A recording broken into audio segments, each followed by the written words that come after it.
당신은 누구 앞에서 무너졌나요? 다른 사람들 앞에서는 멀쩡하게 잘 지내다가 유독 어떤 사람 앞에서는 말도, 표정도, 심지어 생각까지 작아졌던 적 있죠. 그 사람의 말 한마디가 이상하게 마음에 오래 남고 그 표정 하나에 하루가 무너지고 설명하고 싶은데 하면 할수록 초라해지고 마치 내가 잘못한 사람처럼 느껴지던 순간들. 처음엔 그냥 오해겠거니 착각이겠거니 넘겼는데 어느새 나만 미안해하고 나만 조심하고 나만 상처받고 있었습니다. 말을 해도 소용이 없고 말을 안 하면 내가 병이 나고 그런데 그 사람은 언제나 당당했죠. 그럴 의도 아니었는데 왜 그렇게 예민하게 받아들여? 그건 네 문제 아냐? 그 순간 나는 더 이상 나를 믿을 수 없었습니다. 내가 예민한 걸까? 내가 이상한 건가? 그냥 넘어가면 되는 걸 내가 유난인 건가? 이 질문을 수없이 반복하면서 나는 나를 의심하기 시작했고 그 사람의 시선으로 나를 바라보기 시작했고 결국 나는 내 마음에조차 말 걸지 않게 되었습니다. 그 사람은 큰 소리를 치지도 않았고 욕을 하지도 않았습니다. 오히려 점잖고 이성적인 말로 나를 설득했죠. 나는 널 위해서 말한 거야. 그런 식으로 생각하면 내가 뭐가 되니? 아무 말도 안 했는데 왜 그래? 말은 친절했지만 느낌은 이상했고 기분은 상했고 가슴은 조여왔습니다. 말보다 말투가, 표정보다 침묵이, 무시보다 무반응이 나를 더 아프게 했습니다. 프랑스 철학자 라 로슈푸코는 말했습니다. 우리는 상대를 지배할 때 말보다 침묵으로 더 강하게 지배한다. 말을 하지 않음으로써 상대가 스스로를 의심하게 만드는 것. 그게 가장 교묘한 조종 방식입니다. 그 사람은 나를 억압한 게 아니라 내가 나를 의심하게 만든 겁니다. 그러니까 나는 자꾸 해명하게 되고 설명하게 되고 미안하다고 말하게 되죠. 그런데요, 말을 하면 할수록 나는 작아졌습니다. 설명할수록 말이 꼬이고 사과할수록 눈치 보이고 그러다 결국 그 사람이 정한 틀 안에 나를 가둬두게 됩니다. 그리고 그 틀에서 나는 조용히 스스로를 지우게 되죠. 어느 날 문득 나답지 않은 말투로 말하고 있고 나답지 않은 얼굴로 웃고 있고 나답지 않은 방식으로 스스로를 깎아내리고 있는 나를 보게 됩니다. 그 사람이 나를 무너뜨린 걸까요? 아니요.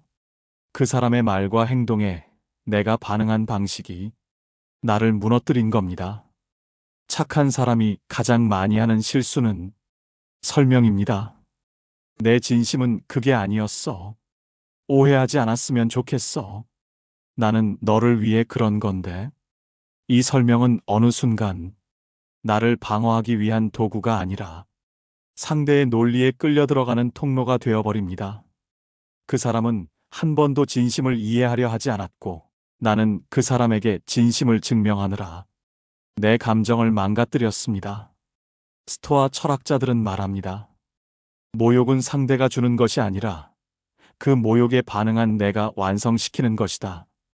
그 말처럼 그 사람의 비열함보다 그에 동조한 내 감정이 더 나를 아프게 만들었습니다. 정말 슬픈 건 그 사람은 변하지 않았고 그 관계도 달라지지 않았고 결국 바뀐 건 나 하나뿐이었다는 사실입니다. 사과하고 설명하고 참는 사이 나는 나를 잃었습니다. 이제는 그 반대로 살아야 합니다. 그 사람이 침묵해도 내 마음을 혼자 채워야 하고 그 사람이 무시해도 내 존재를 스스로 인정해야 하고 그 사람이 공격해도 그 사람의 감정이 아니라 나의 태도로 반응해야 합니다. 내 마음이 지켜져야 내 관계도 지켜집니다. 그 사람 앞에서 더 이상 무너지지 않기 위해 나는 그 사람의 레벨에 반응하지 않는 법부터 배워야 합니다.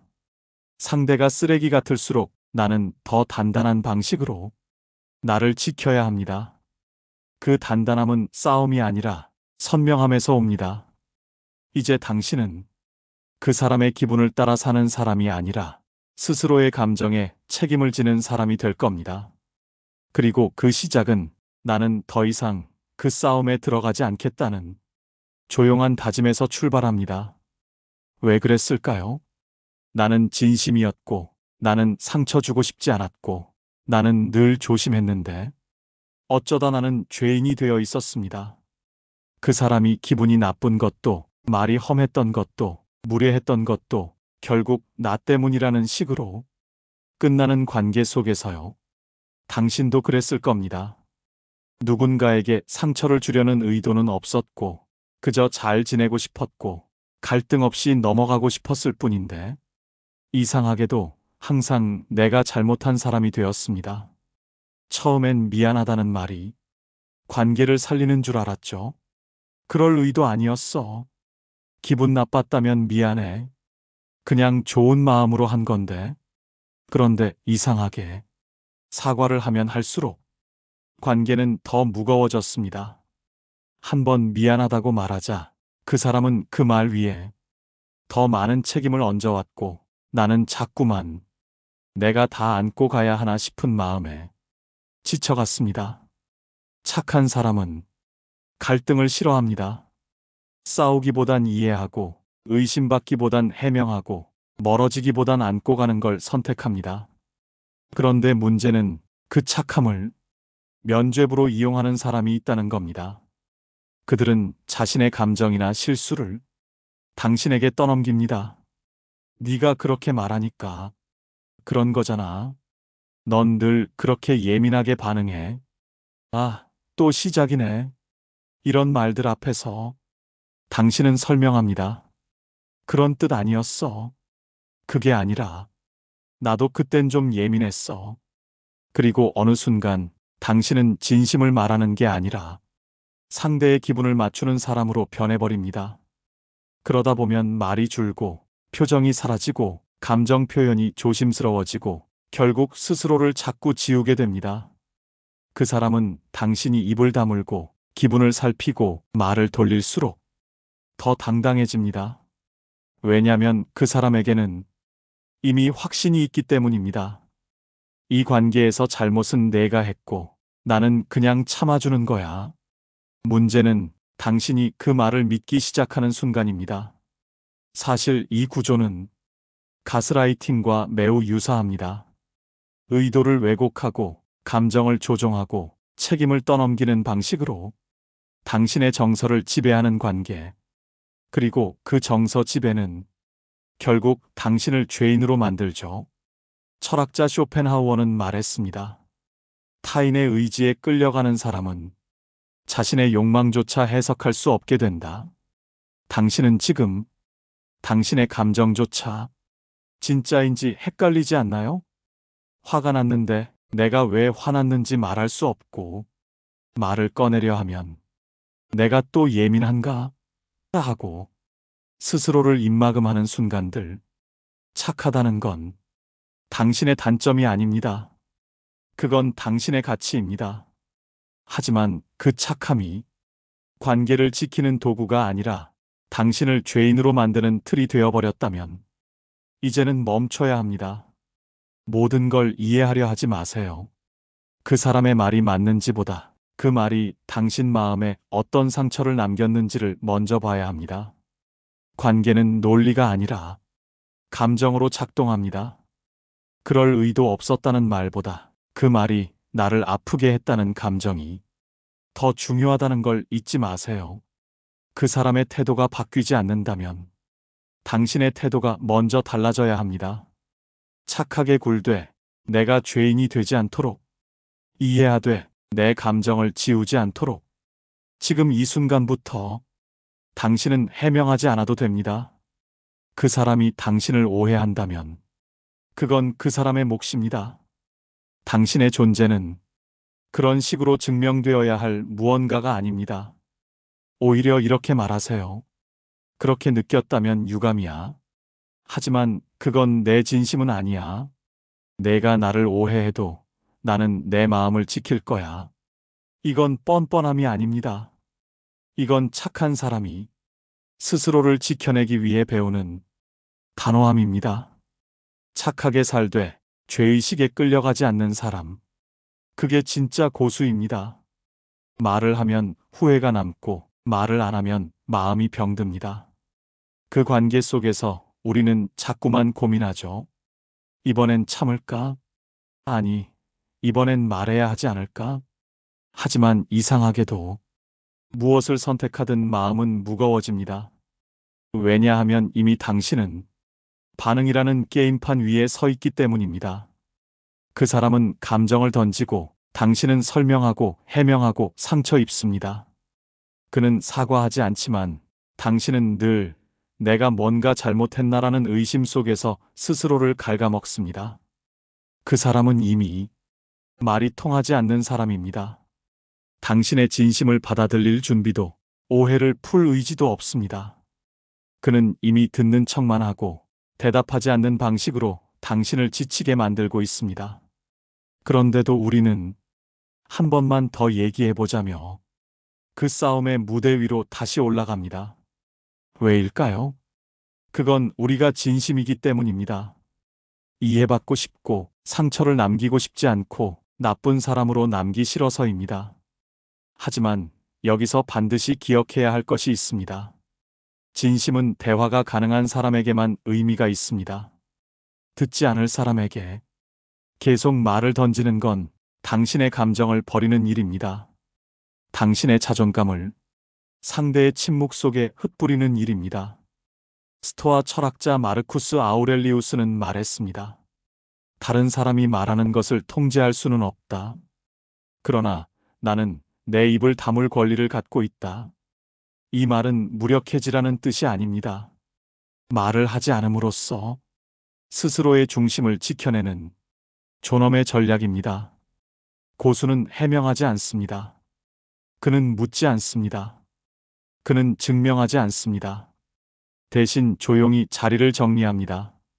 말을 꺼내는 대신 감정을 정리합니다.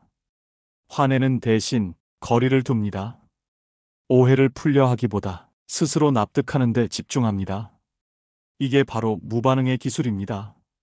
이 기술은 절대 소극적인 선택이 아닙니다. 반대로 가장 단호하고 가장 성숙한 내면이 있어야만 가능한 행동하지 않는 행동입니다. 누군가가 당신을 자극할 때 그 자극에 바로 반응하면 그 순간 당신은 그 사람의 장단에 휘말린 겁니다. 하지만 당신이 반응하지 않는다면 상대는 어쩔 줄 몰라 합니다. 왜냐하면 그는 늘 당신의 반응으로 존재감을 확인해 왔기 때문입니다. 니체는 말했습니다.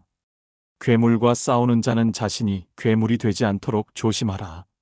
그 말은 이렇게도 해석할 수 있습니다.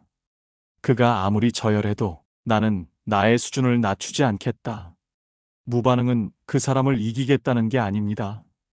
그 사람의 세계에 들어가지 않겠다는 선언입니다. 소리치지 않아도 단호할 수 있고 떠나지 않아도 거리를 만들 수 있습니다. 말이 오갈수록 관계는 복잡해지고 감정이 오갈수록 내 마음은 바닥나기 마련입니다. 당신이 반드시 기억해야 할 건 이겁니다. 진짜 고수는 감정으로 사람을 다루지 않습니다.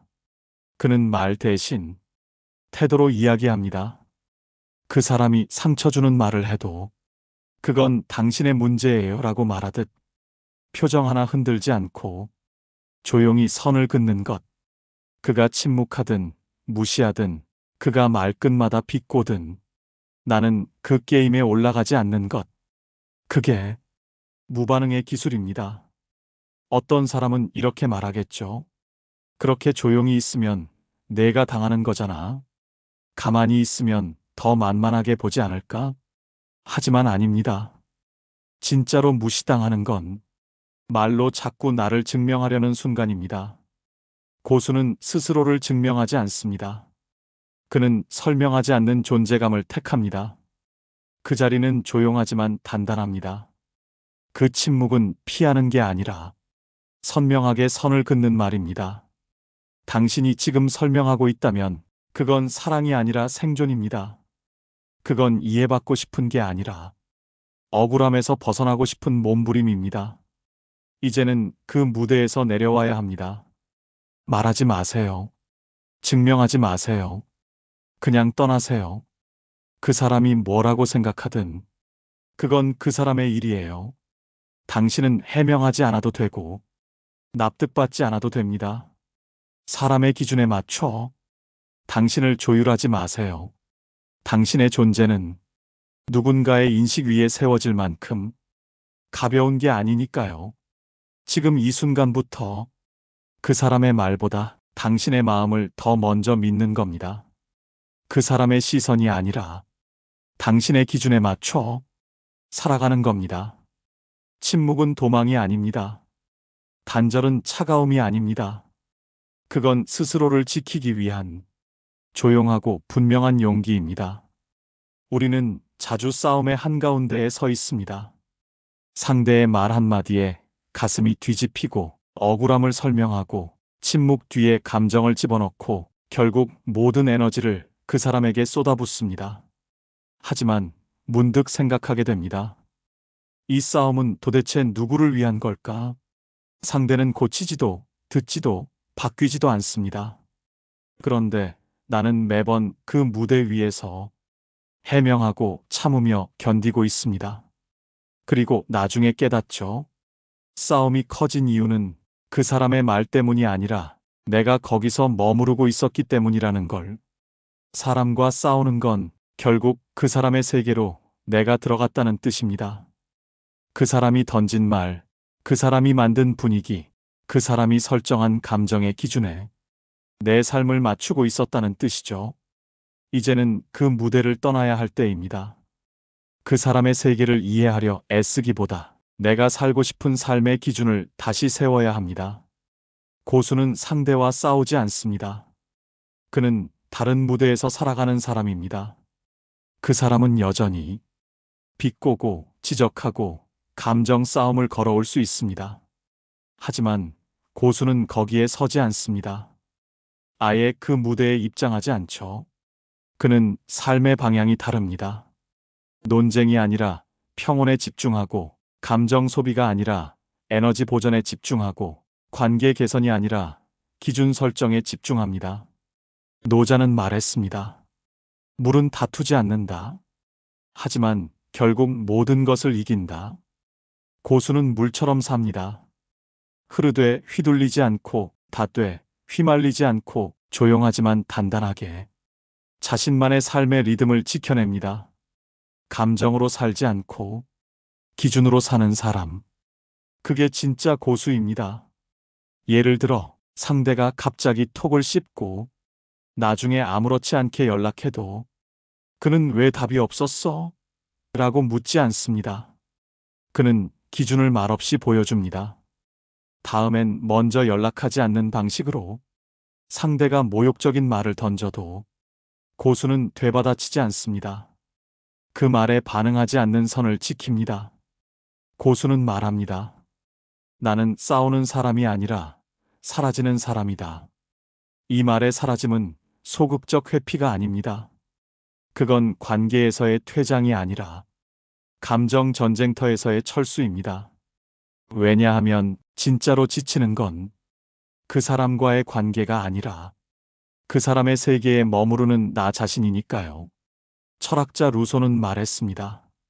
스스로를 낮춰야 유지되는 관계라면 그것은 이미 파괴된 관계다. 이 말은 자꾸만 설명하고 계속 조심하고 끝없이 눈치를 보며 유지되는 관계의 진실을 말해줍니다. 고수는 그런 관계에서 자신을 놓지 않기 위해 떠납니다. 그리고 그 떠남은 이기적인 선택이 아니라 존중할 만한 나를 유지하기 위한 선택입니다. 삶의 무대를 바꾸는 건 거창한 계획이 아닙니다. 딱 한 가지 기준을 바꾸는 것. 이건 나에게 유익한가? 이 말에 내가 굳이 반응해야 하나? 지금 이 순간 내가 지켜야 할 건 감정이 아니라 품격 아닐까? 이 기준을 품는 순간 당신은 더 이상 그 사람의 싸움 무대에 서지 않게 됩니다. 그리고 놀라운 일이 벌어집니다. 당신이 아무 말도 하지 않고 떠나면 그 사람은 혼란에 빠집니다. 당신이 침묵하고 멀어지면 그 사람은 당황합니다. 왜냐하면 그는 늘 당신의 반응을 먹고 자라왔기 때문입니다. 그 사람이 뭐라고 하든 당신은 말하지 않아도 됩니다. 그 사람이 어떻게 행동하든 당신은 조용히 내 삶의 무대를 바꾸면 됩니다. 이 무대에는 소리치지 않아도 되는 관계, 내가 나답게 존재할 수 있는 말투, 설명하지 않아도 믿어주는 사람들만 올라올 수 있습니다. 그 무대에선 관계를 지키기 위해 나를 버릴 필요가 없습니다. 그 무대에선 나도 나를 대접받습니다. 당신이 지금 지치고 있다면 싸움을 잘 못해서가 아닙니다. 지금 있는 무대가 당신의 삶에 맞지 않는 곳일 수 있다는 뜻입니다. 고수는 선택합니다. 나는 더 이상 감정의 바닥에서 싸우지 않겠다. 나는 내 인생의 레벨을 올리겠다. 나는 상대를 바꾸지 않겠다. 대신 나의 무대를 바꾸겠다. 이 결심이 들리는 순간 당신은 이미 그 관계에서 벗어날 준비가 된 사람입니다. 이 말을 한 번이라도 해보신 적 있나요? 그 사람만 아니면 나는 참 괜찮은 사람인데 그 한 사람 때문에 나는 자꾸 무너졌고 스스로를 의심했고 존재마저 가벼워졌습니다. 그 사람과 관계를 끊은 후에도 왜 이렇게 마음이 찜찜할까요? 분명 나쁜 건 그쪽인데 왜 죄책감은 나의 몫일까요? 그건 우리가 좋은 사람으로 살아왔기 때문입니다. 상처를 주기보다 이해하려 했고, 화내기보다 참는 걸 택했고, 멀어지기보다 버티는 쪽을 선택했기 때문입니다. 그러다 보면 상처는 그 사람이 줬는데 그 상처의 뒷수습은 늘 내가 합니다. 그리고 그 감정을 정리할 틈도 없이 다음 관계로, 다음 감정으로 그냥 넘어가고 또 넘어가죠. 하지만 진짜 회복은 이해가 아니라 경계에서 시작됩니다. 이제는 이렇게 말해야 합니다. 그 사람 없이도 나는 괜찮은 사람이다. 그 사람이 날 몰라줘도 내 가치는 변하지 않는다. 이건 위로가 아닙니다. 이건 선언입니다. 고수는 자신의 가치를 타인의 인식에 맡기지 않습니다. 그는 이렇게 말할 줄 압니다. 당신이 날 몰라도 괜찮아요. 나는 나를 아니까. 그리고 이 문장 안에는 단단한 중심이 있습니다. 과거의 나는 이해받지 못한 채 설명했고, 존중받지 못한 채 애썼고, 사랑받기 위해 스스로를 깎아냈습니다. 이제는 거기서 돌아서야 합니다. 그 사람이 내 마음을 몰라줘도 나는 내 마음을 외면하지 않습니다. 그 사람이 내 노력을 무시해도 나는 그 노력을 스스로 칭찬합니다. 그 사람이 나를 끝내 인정하지 않아도 나는 더 이상 증명하려 들지 않습니다. 철학자 칸트는 말했습니다. 사람을 수단이 아닌 목적 자체로 대하라. 그 말은 곧 다른 사람도 존중하되 나 역시 수단이 아닌 존재 그 자체로 스스로를 대우해야 한다는 뜻입니다. 그 어떤 관계에서도 내 감정을 대가로 인정받는 일은 없어야 합니다. 고수는 누군가에게 무시당했을 때 말로 이기려 들지 않습니다. 그는 설명하지 않고 단호하게 자기 자리로 돌아섭니다. 그 침묵은 회피가 아닙니다. 그건 더 이상 그 싸움에 감정을 쓰지 않겠다는 존엄한 선택입니다. 그리고 그렇게 돌아선 사람의 뒷모습은 오히려 더 명확한 존재감으로 남습니다. 지금도 당신 곁에 한 사람의 말이 너무 오래 남아 있다면 이 질문을 해보세요. 그 사람 없이 나는 괜찮은 사람인가? 그 사람이 나를 몰라준다고 해서 내가 작아지는 건 아니지 않은가? 그 질문 앞에서 고개를 끄덕일 수 있다면 당신은 이미 단단해진 겁니다. 사람은 누구나 약해질 수 있습니다. 실망할 수 있고, 무너질 수 있고, 넘어질 수 있습니다. 하지만 다시 일어서는 사람은 언제나 한 가지를 기억하는 사람입니다. 나는 나를 잃지 않겠다. 아무리 관계가 흔들려도 나는 내 존엄을 잃지 않겠다. 그리고 그 다짐이 우리 삶을 바꿉니다. 결국 우리가 지켜야 하는 건 사람이 아니라 자기 자신입니다. 관계가 아니라 내 품격입니다. 사랑받는 것이 아니라 스스로를 존중하는 법입니다. 그 어떤 사람도 당신의 가치를 바꾸지 못합니다. 당신이 얼마나 좋은 사람인지, 얼마나 견뎌왔는지, 얼마나 조용히 상처를 안고 살아왔는지, 그 누구보다 당신 자신이 잘 알고 있으니까요. 그러니 이제는 그 어떤 말에도 휘청이지 않고, 그 어떤 표정에도 흔들리지 않고, 조용히, 단단하게 이렇게 말하세요. 나는 그 사람 없이도 괜찮다. 아니, 오히려 그 사람 없을 때 나는 진짜 나다운 사람이었다. 사람은 언제든 변하고, 말은 언제든 뒤집히고, 관계는 언제든 끝날 수 있습니다. 하지만 내 안의 기준은 끝까지 지켜져야 합니다. 관계를 지키려다 나를 놓지 마세요. 그 어떤 사람도 당신을 무너뜨릴 수 없도록 이제는 스스로를 단단히 지켜야 할 시간입니다. 이 이야기가 당신 마음에 닿았다면 좋아요와 구독으로 함께 해주세요. 당신의 이야기도 댓글로 들려주신다면 이 공간은 조금 더 따뜻한 자리가 될 거예요. 이제 이 영상은 감정에 끌려다니던 사람에서 감정의 주인이 되는 사람으로 당신을 데려다 놓았습니다. 필요하다면 이 단단함이 다시 흔들릴 때 이 이야기로 다시 돌아오셔도 됩니다. 그때도 당신 편이 되어 드릴게요. 오늘도 당신이 당신 편이기를 진심으로 바랍니다.